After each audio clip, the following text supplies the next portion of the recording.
Hi, friends. I'm Sparky the Fire Dog, and today, we're going on an adventure to learn some super important fire safety rules. Are you ready? Yeah, I love adventures. And learning fire safety is really important. Hi, kids. Welcome to the fire station. Fire safety is very important, and I'm here to teach you some simple rules to stay safe. Awesome. What's the first rule? The first rule is, if there's a fire, don't hide. Get outside. Fires can be scary, but the safest thing to do is leave right away and find a grown-up. That makes sense.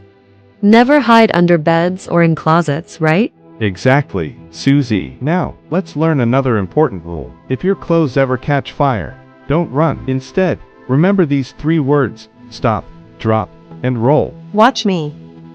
First, you stop, then drop to the ground, and roll back and forth until the fire is out. Let me try. Practice is stop, drop, and roll. Hey, that's easy and fun. Great job, Sammy. Let's move on to the next rule. Every home needs a smoke alarm. It warns us if there's smoke so we can get out safely. We have one in our house. That's great. And every family should have a fire escape plan.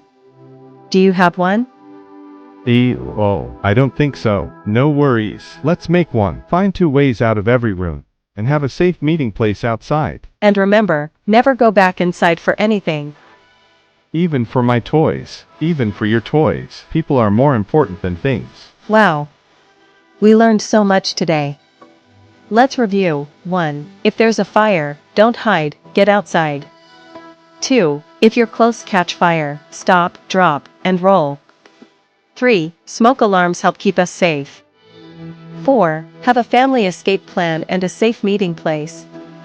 We got it. And now, let's sing our fire safety song. That was awesome. Thanks for joining our fire safety adventure. Stay safe, and remember, fire safety is fun and important. Bye, friends.